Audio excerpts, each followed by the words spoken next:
నమస్తే అండి. నా పేరు త్రినాథరావు నిఖిల. నిన్న మజాకా టీజర్ రిలీజ్ ఈవెంట్లో నేను మాట్లాడిన మాటలు చాలామంది మహిళలకి మనసుకి నొప్పించిందనే విషయం నాకు అర్థమైంది.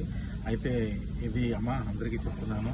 నేను ఏదో నవ్వించే ప్రయత్నంలో అనుకోకుండా నా నోట్లో నుంచి వచ్చిన మాటలే తప్ప నేను వాంటెడ్లీ చెప్పింది కాదు. అయినా సరే మీరందరికీ మనసు నొప్పించింది కాబట్టి తప్పే. కాబట్టి నేను మనస్ఫూర్తిగా మీ అందరికీ క్షమాపణలు తెలియజేస్తాను. పెద్ద మనసు చేసుకుని క్షమించండి. ఎందుకంటే మా ఇంట్లో కూడా ఆడపిల్లలు ఉన్నారు. నేను అంశు గారికి కూడా నేను క్షమాపణ తెలియజేస్తాను. అలాగే ఇంకా నేను ఏదో కామెడీ కోసం మా హీరోయిన్ని ఏడిపించే ప్రాసెస్లో వాడిని మ్యానరిజం కూడా చాలా పెద్ద తప్పు జరిగిపోయింది. అది కూడా వాంటెడ్లీ చేసింది కదా. ఊరికి అక్కడ ఉన్న వాళ్ళని అందరినీ నవ్విద్దామని అనుకున్నాను. కానీ ఇది ఎంత పెద్ద ఇష్యూ అవుద్దని అనుకోలేదు. దయచేసి దానికి సంబంధించిన వాళ్ళకి కూడా వాళ్ళ మనోభావాలను దెబ్బతీసి ఉంటే ఆ పర్సన్స్ అందరికీ కూడా మనస్ఫూర్తిగా క్షమాపణలు తెలియజేస్తాను. దయచేసి నన్ను పెద్ద మనసు చేసుకుని క్షమించండి.